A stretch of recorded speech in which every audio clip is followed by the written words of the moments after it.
నమస్తే, welcome to V news Telangana. బులెటిన్ల ముందుగా హెడ్లైన్స్ చూద్దాం. సిద్దిపేటలో మీడియాతో మాట్లాడుతున్న మాజీ మంత్రి ఎమ్మెల్యే శ్రీ హరీష్ రావు.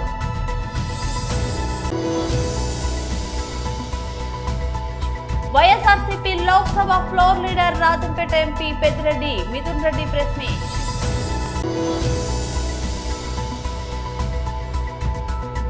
నాగార్జున పిటిషన్ పై ఢిల్లీ హైకోర్టు కీలక ఆదేశాలు. సిద్దిపేటలో మీడియాతో మాట్లాడుతున్న మాజీ మంత్రి ఎమ్మెల్యే శ్రీ హరీష్ రావు. ఎన్నికల ముందు ఏమన్నారు?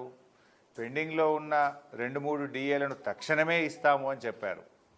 పెండింగ్లో ఉన్న 2-3 ఇయ్యలేదు, కానీ కొత్తగా రావాల్సిన డిఏలు కూడా పేరుకపోయి ఈరోజు రాష్ట్ర ప్రభుత్వ ఉద్యోగులకు 5 డిఏలు పెండింగ్లో ఉండిపోయినాయి. అంటే రేవంత్ రెడ్డి గారు ఇలా ప్రభుత్వ ఉద్యోగులను చిన్న చూపు చూస్తూ ఉన్నారు. కావాలనే ప్రభుత్వ ఉద్యోగుల పట్ల శీతకన్ను ఈరోజు ఈ కాంగ్రెస్ ప్రభుత్వం పెడతా ఉంది. ఇలా కమిషన్లకు కాంట్రాక్టర్లకు మాత్రం బిల్లులు ఇస్తున్నారు. చిరు ఉద్యోగులు, ప్రభుత్వ ఉద్యోగులు, ఉపాధ్యాయులు అంటే మాత్రం చిన్న చూపు చూస్తూ ఉన్నారు.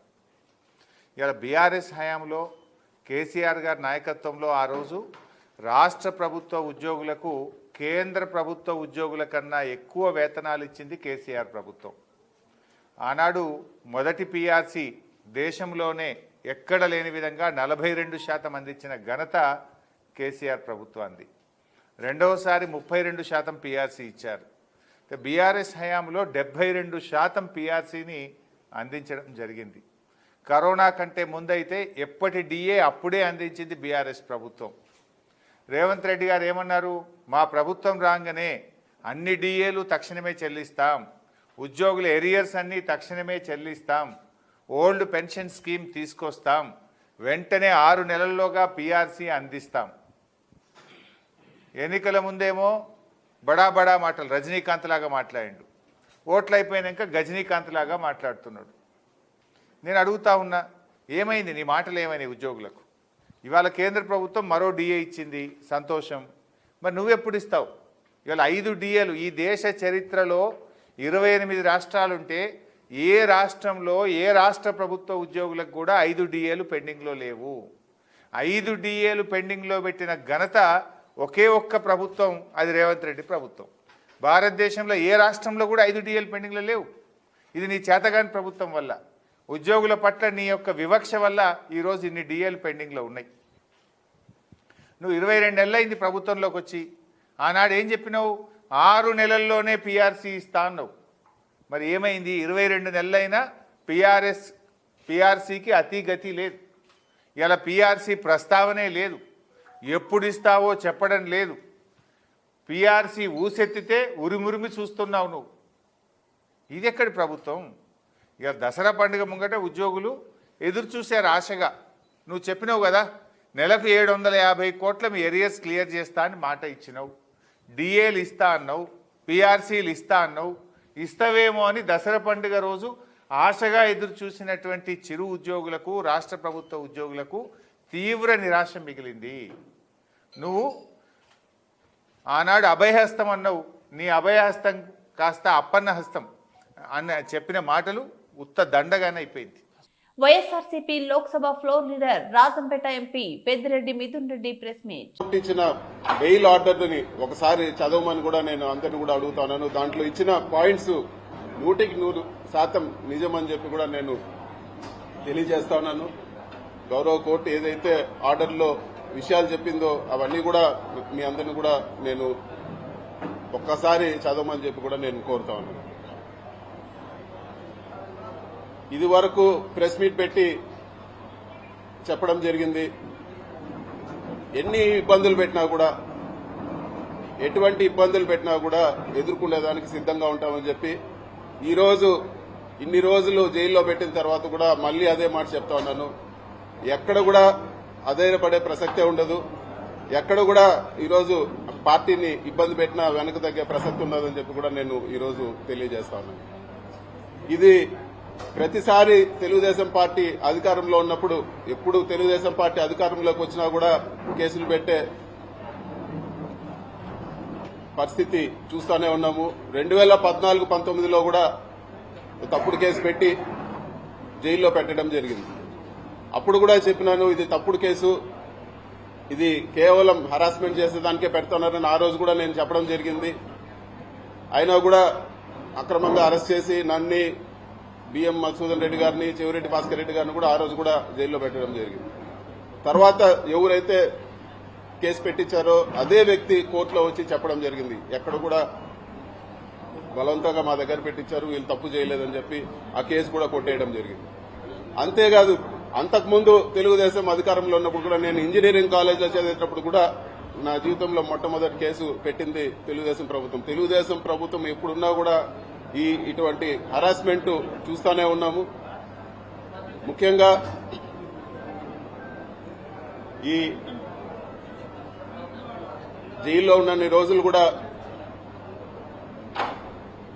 ఈ కష్టకాలంలో అండగా నిలబడిన మా పార్టీ అధ్యక్షులు జగన్మోహన్ రెడ్డి గారికి, అదేవిధంగా మా పార్టీ గౌరవ పెద్దలకు, మా పార్టీ క్యాడర్కి అందరూ కూడా వెన్నంటుండి సపోర్ట్గా ఉన్న ప్రతి అందరికి కూడా మనస్ఫూర్తిగా నేను ధన్యవాదాలు తెలియజేస్తా ఉన్నాను. ఈ కేసు పెట్టి సాధించింది ఏమీ లేదు, ఒక పైశాచిక ఆనందం పొందడం తప్పితే, అదేవిధంగా మా తల్లిదండ్రుల్ని మానసికంగా వేధించడం ఒకటి సాధించినారు తప్పితే ఈ కేసు వల్ల సాధించింది ఏమీ లేదు. కోర్టు నుంచి వెసులుబాటు పొందిన తర్వాత కేసు వివరాలన్నీ కూడా వివరంగా మరొకసారి నేను మాట్లాడతానని చెప్పి కూడా మీకు అందరికి కూడా తెలియజేస్తా ఉన్నాను. చివరిగా చెప్పేది ఏమంటే, మీరు కేసులు పెట్టినా లేకపోతే ఇంకోటి పెట్టినా మేము వెనక్కు తగ్గే ప్రసక్తే లేదు. ఖచ్చితంగా గట్టిగా ఇంకా రెట్టింపు ఉత్సాహంతో పోరాడతామని చెప్పి కూడా నేను తెలియజేస్తా ఉన్నాను. ఎక్కడ కూడా వైఎస్ఆర్ పార్టీ క్యాడర్ గాని లేకపోతే నాయకులు గాని ఎక్కడ కూడా ఆధారపడే పరిస్థితి ఉండదని చెప్పి కూడా నేను తెలియజేస్తా ఉన్నాను. ప్రముఖ సినీ నటుడు అక్కినేని నాగార్జునకు ఢిల్లీ హైకోర్టులో భారీ ఊరట లభించింది. ఆయన వ్యక్తిగత హక్కులకు, పర్సనాలిటీ రైట్స్ రక్షణ కల్పిస్తూ న్యాయస్థానం కీలక మధ్యంతర ఉత్తర్వులను జారీ చేసింది. కృత్రిమ మేధ డిపెక్ట్ టెక్నాలజీలను ఉపయోగించి తన పేరు, స్వరం, ఫోటోలను అనుమతి లేకుండా వాణిజ్య ప్రయోజనాలకు వాడుకోవడాన్ని సవాలు చేస్తూ నాగార్జున పిటిషన్ దాఖలు చేశారు. జస్టిస్ తేజస్ కార్య నేతృత్వంలోని ధర్మాసనం ఈ రోజు ఈ మేరకు ఆదేశాలిచ్చింది. నాగార్జున నుంచి ముందస్తు అనుమతి పొందకుండా ఆయన పేరును గాని, స్వరాన్ని గాని ఎలాంటి వాణిజ్య ప్రకటనల కోసం ఉపయోగించరాదని కోర్టు స్పష్టం చేసింది. ఏఐ, మోషన్ లెర్నింగ్, డిఫెక్ట్స్ వంటి టెక్నాలజీల ద్వారా నాగార్జున గుర్తింపును దుర్వినియోగం చేస్తే కఠిన చట్టపరమైన చర్యలు తప్పవని హెచ్చరించింది. ప్రస్తుతం డిజిటల్ యుగంలో సెలబ్రిటీల హక్కుల పరిరక్షణకు సంబంధించి ఈ తీర్పు ఒక మైలురాయిగా నిలుస్తుందని న్యాయ నిపుణులు భావిస్తున్నారు. విచారణ సందర్భంగా నాగార్జున తరపున సీనియర్ న్యాయవాదులు ప్రవీణ్ ఆనంద్, వైభవ్ గగ్గర్, వైశాలి మిత్తల్ వాదనలు వినిపించారు. 95 చిత్రాల్లో నటించి 2 జాతీయ పురస్కారాలు అందుకున్న నాగార్జునకు సోషల్ మీడియాలో భారీగా అభిమానులు ఉన్నారని వారు కోర్టు దృష్టికి తీసుకెళ్లారు. ఈ ప్రజాదరణ ఆసరాగా చేసుకుని కొందరు ఆయన గుర్తింపుతో నకిలీ వాణిజ్య ప్రకటనలు, అశ్లీల కంటెంట్, టీ-షర్ట్లు అమ్మకాలు వంటివి చేస్తున్నారని తెలిపారు. యూట్యూబ్ లో షార్ట్ లో హ్యాష్ వాడి తప్పుడు వీడియోలను వైరల్ చేస్తున్నారని, ఇలాంటి కంటెంట్ ను ఏఐ మోడల్ శిక్షణకు ఉపయోగిస్తే భవిష్యత్తులో మరింత ప్రమాదమని వాదించారు. న్యాయవాదుల వాదనలతో ఏకీభవించిన ధర్మాసనం నాగార్జున వ్యక్తిగత హక్కులకు భంగం కలగకుండా చూసేందుకు ఈ మధ్యంతర ఉత్తర్వులను జారీ చేసింది. జిల్లాలో జరగబోయే ఎంపీటీసీ, జెడ్పీటీసీ, గ్రామ పంచాయతీ సర్పంచ్ ఎన్నికల నిర్వహణకు జిల్లాలోని అన్ని రాజకీయ పార్టీలు ఎన్నికల ప్రవర్తన నియమావళి పాటించి సహకరించాలని జిల్లా కలెక్టర్ విజేంద్ర బోయ్ కోరారు. బుధవారం కలెక్టరేట్ వీసీ కాన్ఫరెన్స్ హాల్లో రాజకీయ పార్టీల ప్రతినిధులతో సమావేశం నిర్వహించారు. ఈ సందర్భంగా కలెక్టర్ మాట్లాడుతూ, జిల్లాలో అత్యంత ప్రతిష్టాత్మకంగా నిర్వహించబోయే ఎన్నికలలో ప్రతి ఒక్కరూ మోడల్ కోడ్ ఆఫ్ కండక్ట్ ఎన్నికల నియమావళిని పాటిస్తూ ఎన్నికలు సజావుగా నిర్వహణకు సహకరించారన్నారు. జిల్లాలో జెడ్పీటీసీ, ఎంపీటీసీ 2 విడతల్లో, గ్రామ పంచాయతీ 3 విడతల్లో నిర్వహించనున్నట్టు తెలిపారు. ఎన్నికల నిబంధనలకు సంబంధించి తీసుకోవాల్సిన చర్యలు, నామినేషన్ల ప్రక్రియ, స్క్రూటినీ, ఎన్నికల్లో పోటీ చేస్తున్న అభ్యర్థుల వ్యయ పరిమితి, ఎన్నికల నిబంధనలు తదితర అంశాలపై రాజకీయ పార్టీ ప్రతినిధులకు కలెక్టర్ కు వివరించారు. ఫ్లయింగ్ స్క్వాడ్స్, ఎస్ఎస్టీలను నియమించినట్లు తెలిపారు. ఎన్నికల కమిషన్ సూచించిన ప్రకారం జిల్లాలో ఎన్నికల నివారణకు పగడ్బందీ ఏర్పాట్లు చేస్తున్నట్లు కలెక్టర్ తెలిపారు. ఒక్కొక్క పోల్ పెట్టి 3 మంది నడుస్తూనే ఉంటాయి. అయితే మన జిల్లాలో గ్రామ పంచాయతీ మనం 3 ఫేజ్లో పెట్టుకోవడం జరిగింది. వీటికి ఇప్పుడు ఫస్ట్ ఫేజ్ లో ఎందుకు అంటే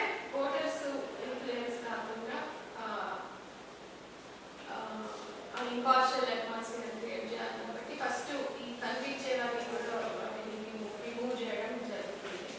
ములుగు జిల్లా బీఆర్ఎస్ ఏటూరు నాగర్ మండల ఎన్నికల సన్నాహక సమావేశంలో కాకులమారి లక్ష్మణబాబు ముఖ్య అతిథిగా హాజరై ఈ సందర్భంగా ఆయన మాట్లాడుతూ అధికారం సాధించాలని గ్రామాల్లో కులమతాల మధ్య చిచ్చు పెడుతూ అభ్యర్థులను భయపెడుతూ బెదిరింపులకు పాల్పడుతున్నారని, వారి బెదిరింపులకు భయపడొద్దని, అండగా ఉంటారని, ఎంతకైనా వెనుకాడబోమని, పార్టీ శ్రేణులు ధైర్యంగా ముందడుగు వేయాలని ప్రజలు అన్ని గమనిస్తున్నారన్నారు.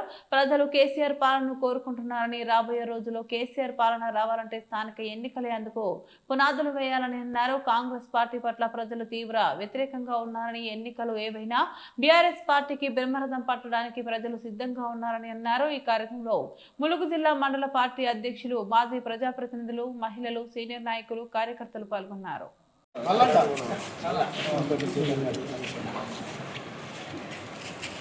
మన ప్రియతమ నాయకుడు కల్వకుంట్ల తారక రామారావు గారు, మన working president, BRS party working president గారు ఆదేశాల మేరకు వారు ఒక బ్రహ్మాండమైన ఒక ఆయుధాన్ని మన చేతికి ఇచ్చిండ్రు.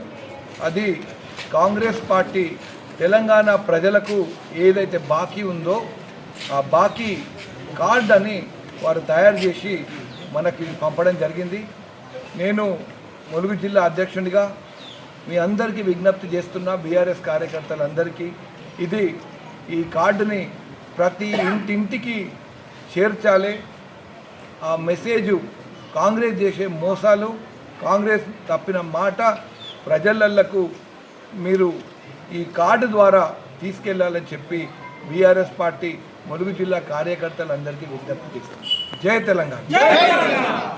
హెవీ స్పీడ్ ర్యాష్ డ్రైవింగ్ తో యువత ప్రమాదాలకు గురవుతూ తమ విలువైన ప్రాణాలను కోల్పోవద్దని రామగుండం ట్రాఫిక్ సిఐ రాజేశ్వరరావు సూచించారు. దసరా పండుగ సెలవులకు హాస్టల్ నుంచి ఇంటికి వచ్చిన యువకులు మద్యం సేవించి వాహనాలు నడపవద్దని, ట్రాఫిక్ రూల్స్ ను అతిక్రమిస్తే చర్యలు తప్పవని హెచ్చరించారు. పిల్లల తల్లిదండ్రులు కూడా మైనర్లకు వాహనాలు ఇవ్వకుండా ఉండాలని కోరారు. ఈ దసరా పండుగను అందరూ సంతోషంగా జరుపుకోవాలని ఆకాంక్షించారు.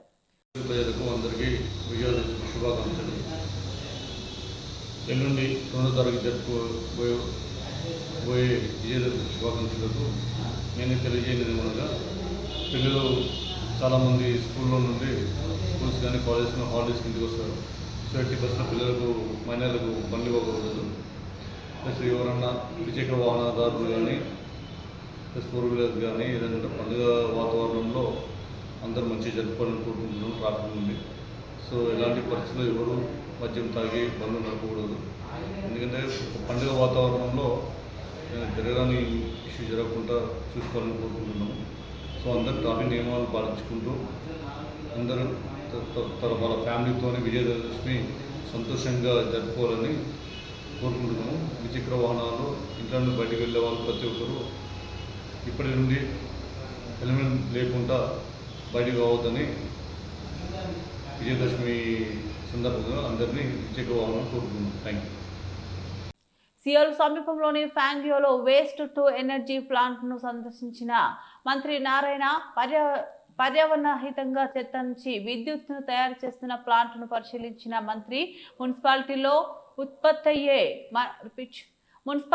ఉత్పత్తయ్యే మన వ్యర్థాలను 1000 డిగ్రీలకు పైగా వేడిలో తగలబెట్టి విద్యుత్తును ఉత్పత్తి చేస్తున్న ప్యాంగో ప్లాంట్ ఏపీలోను చెత్తరహిత మున్సిపాలిటీల కోసం వేస్ట్ టు ఎనర్జీ ప్లాంట్లు మరో 6 ఏర్పాటు చేస్తున్న ప్రభుత్వం ప్యాంగో ప్లాంట్ లో ఉపయోగిస్తున్న టెక్నాలజీ, విద్యుత్ తయారీ అంశాలను మంత్రికి వివరించిన దక్షిణ కొరియా అధికారులు. అంతకుముందు ఖూన్వా engineering global theme park resorts and holding చైర్మన్లతో భేటీ అయిన మంత్రి టూరిజం, ఎంటర్టైన్మెంట్ రంగాల్లో అగ్రగామిగా ఉన్న స్మార్ట్ సిటీల నిర్మాణం, వేస్ట్ టు ఎనర్జీ ప్లాంట్ లో గ్లోబల్ థీమ్ పార్క్ డెవలప్మెంట్ పై చర్చ.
బులెటిన్ ముగించే ముందు మరోసారి హెడ్లైన్స్ చూద్దాం.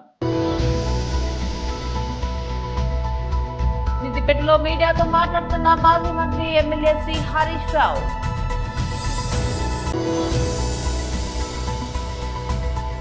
YSRCP Lok Sabha floor leader Rajampet MP Peddireddy Mithun Reddy press meet.